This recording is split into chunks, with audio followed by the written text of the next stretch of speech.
In this video, we'll see how to set macros for the individual keys on your Cosmic Byte Firefly keyboard. I had briefly covered this macro setting thing when I first reviewed this keyboard a few months ago, but a few of you still have some questions, so let's go over that. Launch the Cosmic Byte software and go to the macro tab on the left side.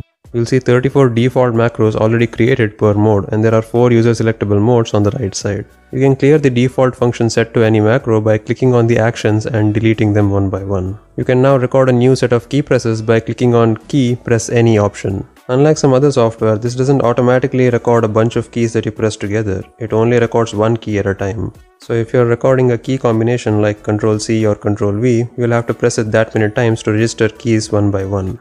Now you have to keep in mind that the order of these actions are pretty important, especially the down and up.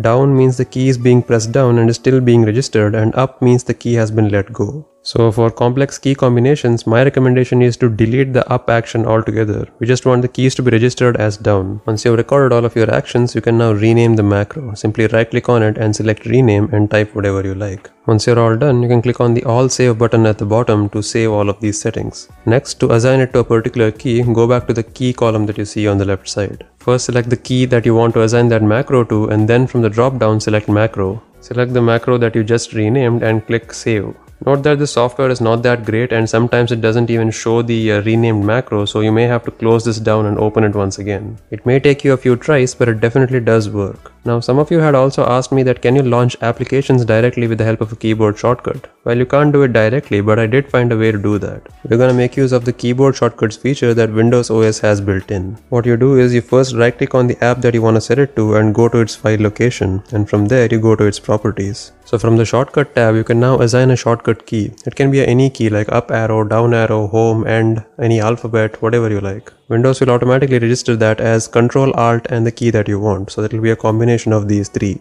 Up next, as you probably already guessed, we'll be creating a macro for the combination of these three keys. So as usual, register the Ctrl, Alt and the key that you have selected and delete all of their up actions. Since these are all key combinations which can be pressed simultaneously, you don't have to add any delays. Rename this shortcut to something relevant and save it. You can now assign it to any of the keys as you want. And that about does it. When you click on that key when you're on a desktop, it automatically launches that app. But make sure that you're on the desktop for it. If you have any further questions, you can leave them in the comments down below. Or if you have some other cool trick that you want to share with us, then you can do it on Discord. Link is in the description.